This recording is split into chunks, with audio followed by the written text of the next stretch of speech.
सलवात सभई सदबार बिस्मिल्लाह। सुभान अल्लाह, वाह वाह। चवां तो नात पढ़ो सलवात सभई सदबार बिस्मिल्लाह। वठां तो नाम ठरे थो हाँ आयो अनवार बिस्मिल्लाह। सुभान अल्लाह। चवां तो नात पढ़ो सलवात सभई सदबार बिस्मिल्लाह। वठां तो नाम ठरे थो हाँ आयो अनवार बिस्मिल्लाह। सुभान अल्लाह। अर्जात मिठो मुरसल अर्दी अफजल आखिर अव्वल घुरल भर झल आयो जमा खणी कुल पिरी पगदार रसूलुल्लाह। सुभान अल्लाह। चवां तो नात पढ़ो सलवात सभई सदबार बिस्मिल्लाह। वठां तो नाम ठरे थो हाँ आयो अनवार बिस्मिल्लाह। अर्जात नबीअ जो शान रखियो रहमान नाज़ुल क़ुरान दिलबर दरबान जिबरील जहिड़ो जान हुयो ख़िदमतगार हमेशह लाइ।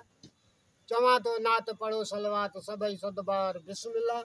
वठां तो नाम ठरे थो हाँ आयो अनवार बिस्मिल्लाह। सुभान अल्लाह, सुभान अल्लाह। अर्जात न भुल भोले ॾिस ॻोल्हे क़ुरान खोले छा थो बोले मको मोले शेख शाहिद कलामुल्लाह।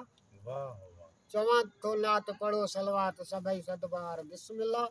वठां तो नाम ठरे थो हाँ आयो अनवार बिस्मिल्लाह। सुभान अल्लाह। तव्हांखे मां एड्रेस जो भई तो पुराणो मामूल ॿुधायां थो ओॾो जो हाँ। असांजा पिरकार हिन में ज़ाहिर थींदा। जी।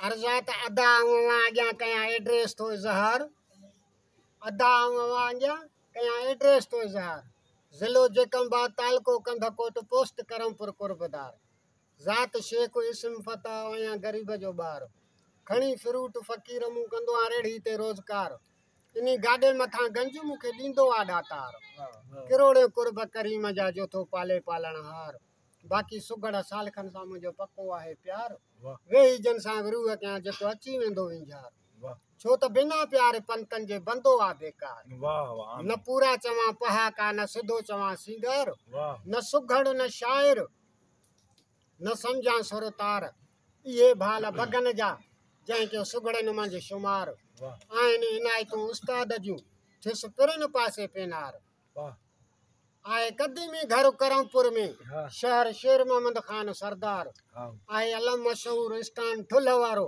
निशाबर निर्वार रोड रस्ते वकड़ में वेझड़ो पयो घारियां गुनहगार ख़ासि निशान खूह घर गॾु इहो पको अथव पार जेको अचे फ़क़ीर मूं फताह जो यार त मिली वेंदुसि बिल्कुलु बाज़ार।